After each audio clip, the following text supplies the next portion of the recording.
everyone, this is Chandni Dinani welcoming you to Magnet Brains. As you all know that we are discussing the poem that is titled as A Legend of the Northland. So we are already done with the line by line explanation, the complete summary and also the rhyming scheme and literary devices used in this poem.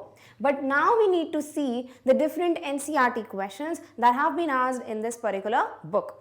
Now before we begin with the very first question, obviously यहाँ पे बहुत सी ऐसी चीज़ें हैं जो आपको ध्यान में रखनी है because there are lots and lots of stanzas, 16 stanzas हैं. It's kind of a story जो कि एक बैलेड फॉर्म में है, यानी कि छोटे छोटे स्टैंजाज में आपको डिफरेंट स्टोरी सुनाई जाती है एक सॉन्ग फॉर्म में. That is what is a ballad and this particular poem that is a legend of the Northland is a ballad that we have already discussed when we were discussing the line by line summary. Now here in this poem what you need to understand is कि यहाँ पर आपको सबसे पहले बताया गया है about Northland. अब यहाँ आपको एक क्वेश्चन भी पूछा गया है कि नॉर्थलैंड का मतलब क्या है यहाँ पर. तो नॉर्थलैंड मतलब जो कंट्रीज बिल्कुल नॉर्दर्न मोस्ट पार्ट में है ऑफ द वर्ल्ड उसे कहा गया है नॉर्थलैंड.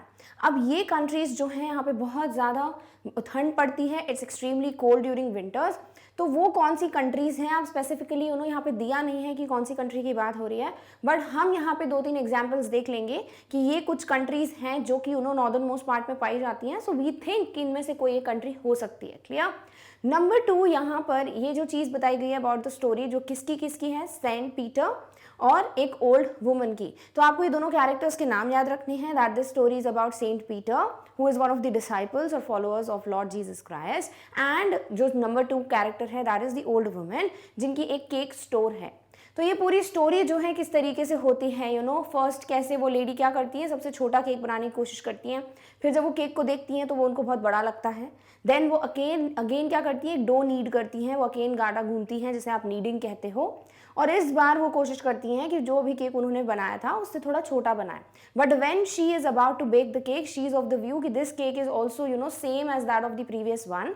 तो अगेन उनको लगता है कि ये केक भी मुझे नहीं देना है किसी सेंट पीटर को. थर्ड थिंग क्या करती हैं वो, now she just takes a little amount, small amount of this dough, बहुत छोटा सा डो लेती हैं and then she rolls it so much कि वो एक वेफर के फॉर्म में बिल्कुल एक पतली सी चॉकलेट चिप की तरह वो लगता है और उसे वो बेक करती हैं. बट उन्हें क्या लगता है कि ये भी मैं क्यों दूँ सेंट पीटर को, बिकॉज किसी को ऐसे ही कुछ दे देने में उनको ऐसा लगता है बहुत बड़ी चीज़ है. देयर आर ऑल्सो लाइन्स जो कि बताते हैं कि शी सेज दैट जब मैं सेम केक जो है खुद खाती हूँ तो मुझे वो केक छोटा लगता है, कम लगता है.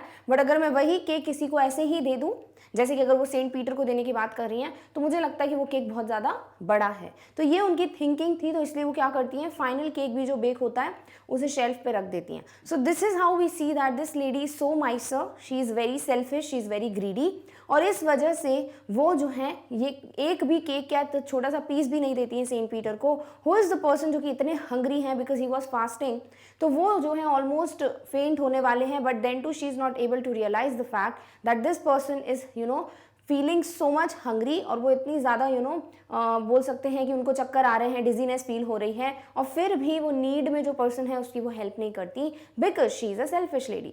नाउ बिकॉज ऑफ दिस कि वो इतनी सेल्फिशनेस दिखाती है, इतनी ग्रीडीनेस दिखाती हैं, ये एक सेंट को भी एंग्री कर देता है because this woman is enough to provoke any saint even. तो ये जो सेंट पीटर हैं वो इतने ज़्यादा गुस्से में आ जाते हैं कि वो उन्हें कर्स कर देते हैं कि तुम्हें जो है shelter, food, fire, everything you have got from God but you have not realised its worth. और ये कहते हैं ना कि when things go move away from you और go away from you that time only you realise its worth. Similarly इस lady के पास सब कुछ था तो she was not able to understand कि जिनके पास नहीं होता है उनकी क्या फीलिंग्स होती हैं. तो ये क्या करते हैं, इन्हें कर्स करते हैं कि जस्ट लाइक एक जो बर्ड होती है it has to work a lot, वो पूरा टाइम बोर करती है वुड को, तब जाके उसको शेल्टर मिलता है, तब जाके छोटा मोटा खाना मिल जाता है. एंड वो पानी वगैरह या फायर वगैरह जो है वो तो आपको पता ही है कि बर्ड्स खुद को ही कवर करती हैं, फायर वगैरह ये सब तो फैसिलिटीज़ मिलती नहीं है. तो यही सेम चीज़ें तुम्हारे साथ होंगी, ऐसा वो कर्स करते हैं इस ओल्ड वुमन को. And then this woman changes to woodpecker. Now this complete poem is a legend. इसका मतलब क्या होता है, एक ऐसी स्टोरी जो कि आपको एक मॉरल मैसेज देती हो and from one generation to other generation ये पास ऑन हो रही है, यानी कि elders tell their younger generation about this story so that a moral message is conveyed to the younger generation. Clear. तो ये ओवरऑल समरी थी. Now we are ready to answer any question जो कि इस पोएम से पूछा जाए. So the very first question जो आपसे पूछा गया है, it says which country or countries do you think the Northland refers to. अब यहाँ पर बात हो रही है कंट्री और कंट्रीज़ की। ऑब्वियसली हमें स्पेसिफिकली नहीं पता कि कौन सी कंट्री की बात हो रही है, तो हम यहाँ पे नंबर ऑफ कंट्रीज़ का नाम दे देंगे। देयर आर मैनी, आप और भी इसमें ऐड कर सकते हो, बिकॉज कोई इनमें से एक ही कंट्री हो सकती है अगर ये स्टोरी सीरियसली रियल और ऑथेंटिक है। Clear? Now it is a country in the north where days are short and nights are long. Northland क्या है?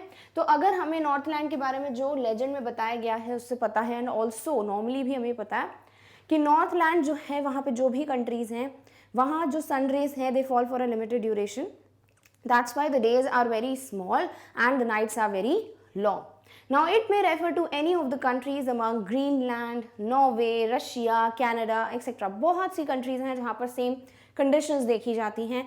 Their days are small, nights are longer, they're extremely cold countries. Snowfall होता है. Then ये जो बात की गई है यहाँ पर रेंडियर्स की, स्लेजेस की, we can just kind of think about it कि ऐसी कोई कंट्री हो सकती है. तो it's just a guess. Now we don't know exactly कौन सी कंट्री है, but if we have to give the names we can say they can this particular country जहाँ पे ये स्टोरी सुनाई जाती है, it could be any one of these. Clear? All right. Next is, what did Saint Peter ask the old lady for? What was the lady's reaction? So first part is very easy, very direct कि Saint Peter asked the old lady for a piece of cake. अब बोला है what was the lady's reaction, तो lady जो है बहुत ज़्यादा selfish है, तो वो बिल्कुल भी क्या करती है, छोटा केक बनाती है, फिर डो लेती है, बट अल्टीमेटली क्या करती है, वो केक देना पसंद नहीं करती है सेंट पीटर को. So now let's read the answer. Saint Peter asked the old lady for a piece of cake. So this is the direct answer for the very first part of the question. The lady was selfish and behaved miserly. इसका मतलब क्या होता है? कंजूस की तरह behave करना. ठीक है? So the lady was selfish and behaved miserly and kept decreasing the size of the cake. At last she did not give him anything to eat. तो वो क्या कर रही थी? Because she is a selfish person, she is a greedy person. तो वो सिर्फ cake के साइज को कम करती जा रही थी. बट अल्टीमेटली भी इतनी सब चीज़ें करने के बाद भी she did not give anything to eat to Saint Peter. तो वो कुछ भी नहीं देती हैं सेंट पीटर को खाने के लिए. So this was her reaction. If it is asked or the same question is asked in the form of a long answer question where you need to answer it in around 100 to 120 words, then definitely आपको पूरी story बतानी पड़ेगी कि lady का reaction क्या था. तो beginning की कैसे वो एक स्मॉल केक बेक करती है, स्टोर में से नहीं देती जो ऑलरेडी केक बने हुए हैं, फिर वो डो बनाती हैं, उसमें से जो केक बनता है उनको सेम लगता है as the previous one. Then again वो एक स्क्रैप ऑफ डो लेती हैं, उससे एक इतना ज़्यादा रोल करती हैं कि वो एक वेफर की तरह बन जाता है. फिर उसको बेक करने के बाद भी वो सेंट पीटर को वो वेफर जितना केक भी खाने को नहीं देती हैं. So this shows how much selfish and how much Mysore she is. Clear? All right. Next is how did he punish her. Now because it's a short kind of answer, तो फिर direct बताओगे कि उनको कर्स कर देते हैं. ठीक है? अगर ये लॉन्ग आंसर टाइप क्वेश्चन आएगा then definitely will tell everything जो कि उन्होंने बोला है, दैट इज सेंट पीटर ने. So Saint Peter was a good Saint Peter, जैसे हम लिख सकते हैं. Even this old women was enough to provoke a good Saint Peter because she was so selfish and so greedy. Now this selfishness leads Saint Peter to become angry and he cursed her and told her that because food, shelter and fire, everything you have got so easily, you do not realize that worth of those things. So you are not worth, living this human form and you should be changed to a bird who has to work day and night, bore and bore in the wood and then gets a little amount of food to ईट. तो इस तरीके से वो कर्ज करते हैं. क्या बोलते हैं वो चीज़ें आप बताओगे अगर 100 to 120 वर्ड्स वाला आंसर है. बट यहाँ पर ये शॉर्ट आंसर है, विल डायरेक्टली टेल कि वो कर्ज करते हैं, उनको बर्ड में चेंज कर देते हैं. So he cursed her and made her a woodpecker. तो क्या करते हैं पनिशमेंट के लिए? वो कर्ज करते हैं किसको?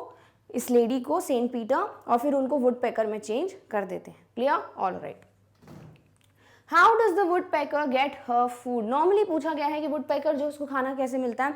वुड पैकर यानी वुड को पैक करता है, बोर करता है, यानी कि उसमें होल बनाता है. अब फिर उसके बाद उसको पूरे दिन इतनी मेहनत करने के बाद छोटा मोटा जो खाना है वो मिल जाता है. So the woodpecker bores the hard wood all day. या फिर the woodpecker bores and works hard all day in the hard dry wood to get itself some food. Clear? तो ये जो वुड पैकर है वो बहुत मेहनत करता है पूरी दिन रात, it kinds of pack the wood, bore करता रहता है वुड को, that to very dry and hard wood, फिर जाके उनको कुछ खाने को मिलता है। सो दिस इज हाउ वो लेडी को भी कर्ज कर देते हैं that when you have to work very hard for to get this amount of food also, then only you will realise कि कितना इंपॉर्टेंट होता है खाना उनके लिए जिनके पास नहीं होता। That time Saint Peter was so hungry कि उनके लिए एक छोटा सा piece of cake was also something which was a blessing, right? But this lady was not able to understand it, realize what Saint Peter was going through that moment, because she got everything in life. So she was not able to realize the worth of these things. Clear? All right. Do you think that the old lady would have been so ungenerous if she had known who Saint Peter really was? What would she have done then? तो यहाँ पे बोल रहे हैं कि ये बहुत ही beautiful question है देखा जाए तो। यहाँ पूछा है कि अगर ओल्ड लेडी को पता होता कि वो सेंट पीटर है, उनको नहीं पता था वो सेंट पीटर हैं, तो वो इतनी अनजेनरस थी, तो आपको क्या लगता है कि अगर उनको पता होता तो क्या करती? सो ऑब्वियसली हमें भी पता है when there are many people who kind of do everything to please saints, to please priest, because उनको पता होता है कि ये पर्सन जो है वो कुछ भी बोलेंगे वो सही हो जाएगा, वो ब्लेसिंग्स देंगे, तो भले ही वो अपने ग्रीड के लिए, अपने सेल्फिश डिज़ायर्स के लिए ये चीज़ें करते हैं, बट करते हैं। तो यहाँ पर ये जो ओल्ड लेडी है, अगर उसको पता होता कि ये सेंट पीटर हैं, तो definitely she would not have been this ungenerous how she was if she when she was not knowing about Saint Peter. So if she would have been knowing about Saint Peter, definitely she would have done everything, वो cake वेक सब दे देती, but then to वो selfishness की वजह से देती, ये तो हम कह सकते हैं, because this lady is very selfish. Clear? So I don't think the old lady would have been so ungenerous if she had known who Saint Peter really was. So this is very true. अगर उनको नहीं पता होता, अगर उन्हें पता होता कि ये सेंट पीटर कौन है, he is one of the person जो कि प्रीचिंग्स देते हैं ऑल अराउंड द वर्ल्ड, वो डिसाइपल हैं जीसस क्राइस्ट के, तो अगर उनको ये चीज़ पता होती तो उनके लिए ये बहुत बड़े इंपॉर्टेंट पर्सन होते। तो ये क्या करती, इस तरीके से जिस तरीके का उनका बिहेवियर था वो अनजेनरस थी, वो वैसी बिल्कुल भी नहीं होती। She would have given him a large piece of cake, cake तो छोड़ो, वो लार्ज पीस ऑफ केक देती, यानी कि सबसे बड़ा केक बनाकर उनको देती, to make him happy with the greed of getting a reward. मतलब अगर उनको पता है ना वो आशीर्वाद मिल जाता, वो कुछ अच्छा बोल के जाते, तो वो रिवॉर्ड के लिए she would have done everything, but then to being greedy, ऐसा नहीं है कि she would have changed as a person, बहुत अच्छी हो जाती, नहीं। This lady was so selfish that we can say that if she would have known about Saint Peter, definitely she would have given a large piece of cake to him, but then too, because of the selfish desires she would have, that is in return उनको एक reward चाहिए होता from a saint, तो इसीलिए वो जो है इससे opposite behave करती, but obviously वो selfishness तो उनके अंदर रहती। तो अब ये question जो है आपको elaborate way में भी मिल सकता है, एक value based आपका point of view कि ऐसे लोग करते हैं कि नहीं, in a long answer type question. Clear? All right. Next question is this a true story? Which part of this poem do you feel is the most important? Now as we are told by the title itself that it is a legend, यानी कि एक ऐसी story that is passed on from one generation to another generation just to teach the younger generation the lesson, a moral lesson of life. तो यहाँ पे भी poet also she says कि मुझे भी ऐसा लगता है कि this is not a true story, it's not real and authentic, but this story is somewhere going to give you a very important message for your life, that's why she has told us these stanzas or this legend. So definitely ये true story नहीं है, and also क्योंकि हम यहाँ पे बोल देंगे because it's a legend. अब यहाँ सबसे important part पूछा है, which part of this poem do you feel is the most important? So when we were discussing the complete poem, now there can be many stanzas और उनमें से आपको लगता हो सकता है लगे कि ये particular stanza सबसे ज़्यादा important है, because आपसे पूछा है do you feel. Now according to me, मुझे लगता है अगर पूरी पोएम देखें हम, तो इस पर्टिकुलर पोएम में जो स्टैंजा इज़ वेरी इंपॉर्टेंट और समथिंग जो कि हमको बहुत एक बड़ी चीज़ सिखाता है, वो ये है कि व्हेन सेंट पीटर बोलते हैं कि जो ह्यूमन फॉर्म है उसके लिए तुम you do not worth, you do not have that realization of the worth of this human form, and you are not supposed to dwell this human form, क्योंकि तुम जो हो इसके लायक नहीं हो, क्योंकि जो फूड शेल्टर फायर तुमको मिला है वो उसकी वर्थ, उसकी रियलाइजेशन जो है वो तुम्हें नहीं है, because you have got everything. And अगर अदर फॉर्म्स के बारे में देखें, जैसे बर्ड्स का फॉर्म, एनिमल्स का फॉर्म, उनको ये सब चीज़ें खुद ही नहीं मिल जाती, they have to work for it, right. तो इसीलिए ये स्टैंजा जो है वो कहीं ना कहीं हमें सिखाता है that we should be grateful, we should be thankful for everything we have, whether it's food, shelter और फायर। एंड ऑल्सो हमें जो है जब भी मौका मिले we should help people in need, we should be kind, we should be generous to people. तो ये सब चीज़ें जो हमें सीखने को मिलती हैं from this particular stanza. So I guess ये जो स्टैंजा नंबर 12 है दैट इज समथिंग जो कि इंपॉर्टेंट है from this poem. Also if you feel जो अदर स्टैंजाज हैं, लाइक जिस स्टैंजा में वो कर्ज करते हैं, जिससे वो पता चलता है आपको कि बर्ड्स जो हैं वो इतनी मेहनत करती हैं, उससे उनको थोड़ा बहुत खाना मिलता है, वैसे ही तुमको खाना मिलेगा। तो maybe you get to understand from this that we have got everything in our life, so we should be grateful. But in the same way, other forms of life, that is for example birds, they have to work so much and then they get something to eat. तो उससे भी आपको कुछ ना कुछ सीखने को मिल सकता है. So you can definitely write that particular stanza or those lines which you feel is very important from complete poem, but also आपको explanation देना पड़ेगा कि आपको क्यों लगता है कि ये आपके लिए important है. Clear? So first part जो है, is this a true story? तो we'll say no, this is not a true story, it is a legend. Now the lines जो कि important है, the stanza of the poem that is very important is, and he said you are far too selfish to dwell in a human form, to have both food and shelter and fire to keep you warm. तो यहाँ पे ये जो lines हैं particularly according to me these are very important. You can mention the lines which you feel कि वो important हैं. क्यों? क्योंकि यहाँ पे क्या बोला है, he कौन है, सेंट पीटर, you कौन है, ओल्ड लेडी, ओल्ड वुमन। तो वो उनको बोलते हैं कि तुम बहुत ज़्यादा सेल्फिश हो to dwell in a human form, मतलब इतनी ज़्यादा सेल्फिश पर्सन को एक ह्यूमन फॉर्म में जीने का कोई भी हक नहीं है. Dwell means to live. So you are not worth this human form, so definitely you should not be human any more. To have both food and shelter and fire to keep you warm, because human form जो है उनमें food, shelter, fire to keep you warm, ये हर एक चीज़ जो है मिल जाती है इजीली. तो इसीलिए यहाँ पर वो उनको बताते हैं कि you are very selfish because you don't realise कि कितना ज़्यादा इंपॉर्टेंट है ये चीज़ें और कितनी मुश्किल से मिलती हैं कुछ फॉर्म्स को. तो इसीलिए ह्यूमन फॉर्म के लिए तुम बनी नहीं हो, you should be change to a bird form. Clear? तो ये लाइन्स जो है वो इंपॉर्टेंट है. We'll also see the explanation. ऐसा क्यों? Because this tells us that we should have gratitude for having food, shelter and fire. Because हमारे पास खाने को है, हमारे पास घर है रहने के लिए, हमारे पास ठंड के टाइम पे फायर होती है टू कीप अस वार्म. तो ये तीनों चीज़ों के लिए we should be grateful in our life. हमें थैंकफुल होना चाहिए, वो ग्रैटिट्यूड का सेंस होना चाहिए.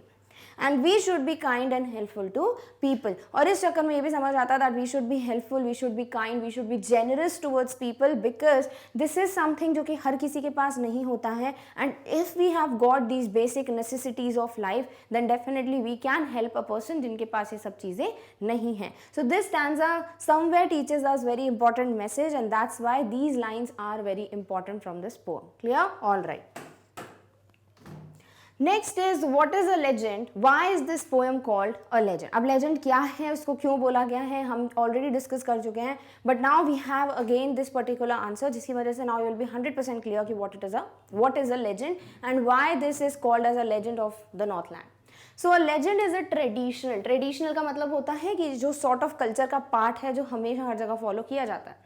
Sometimes popularly regarded as historical but not authenticated. तो कभी कभी ऐसा बोला था हिस्टोरिकल यानी कि हमेशा से सुनाई जा रही है, हिस्ट्री बिल्कुल फॉलो की जा रही है वो स्टोरी. तो ये ट्रेडिशनल भी होती है, सॉर्ट ऑफ ट्रेडिशन से रिलेटेड, पुराने कल्चर से रिलेटेड, और इसे हिस्टोरिकल भी माना जाता है. But it is not authenticated. कहीं पे भी प्रूफ नहीं होता कि ये सच में ऐसा हुआ था. क्लियर? तो ये रियल है या नहीं वो कभी प्रूफ नहीं होता, बट ये एक स्टोरी होती है जो generation from generation to generation follow की जाती है.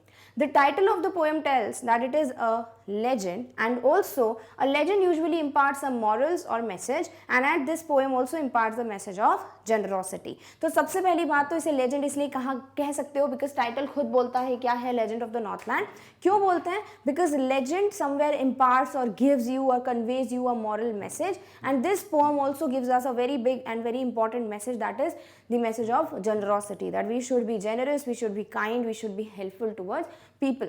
तो ये भी हमें एक बहुत इंपॉर्टेंट मॉरल मैसेज सिखाती है. So we can say that this particular poem is a legend. Clear? All right. Write the story a legend of the Northland in about 10 sentences. अब about 10 sentences में आपको ये पूरी स्टोरी लिखनी है, because this is given us in the form of a poem. तो वो पूरी जो स्टैंजा की लाइन्स है उन्हें आपको अपनी भाषा में, अपनी लैंग्वेज में क्या करना है, एक स्टोरी के फॉर्म में चेंज करना है in around 10 sentences. Clear? Now I will give you know the complete description है. आपको यहाँ पे अगर ऐसा लगता है कि 10 sentences ज़्यादा भी हो रहा है तो ये सिर्फ आपके लिए एक सैम्पल है, so that you can completely see कि आपको कौन से पॉइंटर्स मेंशन करना है for the 10 sentences. Clear? All right. So once Saint Peter was feeling very hungry and he asked for alms for an old lady. अब ये alms का मतलब क्या होता है, जो भिक्षा बोलते हैं ना, उसे कहते हो आप alms. ठीक है? तो एक बार एक सेंट पीटर थे, he was feeling very hungry and that's why he went to the old lady to ask for something to eat. He asked if she could give him a piece of cake to eat because वो cake store था, तो she was he was able to see that this woman is baking cakes. तो वो उनसे यही बोलते हैं, can I have a piece of cake to eat? The lady was very selfish. She kept reducing the size of the cake as she felt that size of the cake was too big to be given away. तो वो क्या करती हैं, because she was very greedy, very selfish, तो वो जो है इन cake का साइज छोटा करती जाती हैं और फिर फाइनली वो क्या कोशिश करती है कि वो एक छोटा सा केक ही दें किसको, सेंट पीटर को, बिकॉज शी फेल्ट कि this size of the cake is too big to give away, यानी फ्री में किसी को दे देने के लिए ये बहुत ज़्यादा बड़ा हो जाएगा. At last she did not give him any cake. और at the end क्या होता है वो कि कोई भी केक नहीं देती हैं सेंट पीटर को. Saint Peter becomes angry and makes her a woodpecker who bores hard dry wood to get food. और वो जो है सेंट पीटर वो इतने गुस्से में आ जाते हैं कि वो इस लेडी को कर्स कर देते हैं और वो इस गुस्से में आके क्या बोलते हैं, that you do not deserve to dwell in a human form, you should be changed to a bird form, that is a woodpecker, because woodpecker has to work all day and night. And after boring the dry hard wood, he gets something to eat. So similarly वो lady को भी यही समझाना चाहते हैं, because you have got everything, तो तुम्हें realise नहीं हो रहा है इसका जो एब्सेंस होता है किसी की लाइफ में उससे क्या फ़र्क पड़ता है. So you should become a bird because you don't deserve this everything जो भी तुमको मिल रहा है, food shelter fire. You should work hard like a woodpecker और like a bird and then you will get something to eat. Her clothes are burned to ashes and she is left with a cap on her head. और क्या होता है उनके जो clothes हैं वो ashes में, यानी कि जब वो चिमनी से बाहर आती है ना, जस्ट आफ्टर वो कर्स करते हैं सेंट पीटर, वो एकदम से चिमनी के बाहर निकलती हैं और एक कैप को छोड़कर बाकी उनके पूरे जो क्लोथ्स होते हैं वो एक बर्न हो जाते हैं and they change to black and black as coal. इतने डार्क कलर के हो जाते हैं उनके पूरी स्किन या पूरी बॉडी, और सिर्फ एक कैप होता है जो स्कारलेट कलर की, रेड कलर की कैप उन्होंने ऑलरेडी पहनी हुई थी, that remains on her head. Now here you have to change it to past tense. It would be her clothes were burn to ashes and she was left with a cap on her head. All her clothes got burnt in the chimney and she bores the hardwood all day long for food and water. And what she does is, वो जो है पूरे time पे she just keeps on boring the wood, hardwood, and then she somewhere gets food to eat. So this is how the story is कि किस तरीके से Saint Peter जाते हैं, उनको भूख लग रही है इसलिए वो केक मांगते हैं. बिकॉज लेडी सेल्फिश है तो वो केक का साइज रिड्यूस करती जाती हैं. एट द एंड वो कुछ भी नहीं देती सेंट पीटर को खाने के लिए. Because of this selfishness of old lady, ये जो सेंट पीटर है बहुत ज़्यादा गुस्से में आ जाते हैं. वो कर्स कर देते हैं कि you will be change to a bird form so that you work all day and night to get that little amount of food. And then this lady is immediately changed to a bird, जिसकी वजह से क्या होता है उनके जो पूरे clothes हैं वो बर्न हो जाते हैं in the chimney and they turn black as coal. But there is one scarlet cap which is left on her head that she was wearing before being cursed.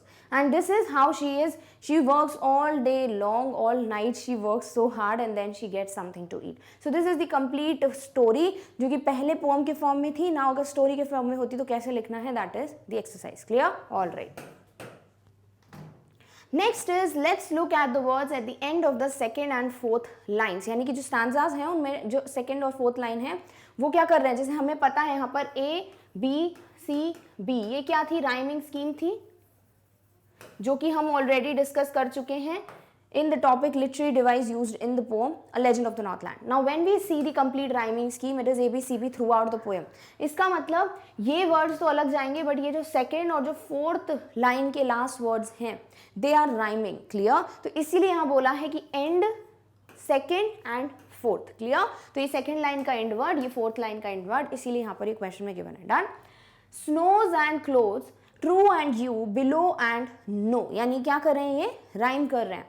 We find that snows rhymes with clothes, true rhymes with you, below rhymes with no. Find more such rhyming words. बहुत easy है, सारे stanzas के जो second और fourth line के and के word है वो बस आपको मेंशन कर देना है। क्लियर? तो very easy exercise, it just to tell you that the rhyming scheme is that second और fourth line के जो end word है वो same जाएंगे BB and the first one और third one separate है, बिल्कुल अलग है, different है, तो AC। clear? तो ABCB is the rhyming scheme. So earth rhymes with hearth, done rhymes with one, lay rhymes with away, next myself lies rhymes with shelf, flat rhymes with that, faint and sate are rhyming, form and warm are rhyming, food wood is rhyming, same flame and word bird। तो ये कुछ words हैं जो कि rhyme कर रहे हैं, और भी वर्ड्स आपको अगर देखते हैं you can definitely mention. So these are 10 rhyming words other than the ones mentioned in the question itself, जो कि आपको बताते हैं कि कैसे सेकेंड लाइन और फोर्थ लाइन के end words are rhyming. Clear? All right. So with this we come to an end of our topic, that is NCERT solutions of the questions that have been asked related to the poem A Legend of the Northland. I hope आपको हर एक question जो है clear हुआ है। Although ये questions बहुत ही easy थे, बहुत सिंपल से क्वेश्चंस थे, देयर वाज नथिंग कॉम्प्लिकेटेड और to worry about something.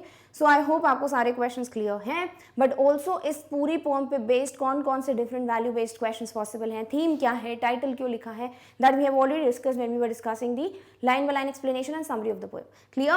So in the next video we'll meet with the next topic very soon, but before that you have to know this, that Magnet Brains के channel पे you get 100% free class 4th to 12th online school education. So if you guys belong from 4th to 12th classes and if you have any doubt related to any topic, any subject, do go and visit the channel so that you get your doubts cleared very beautifully.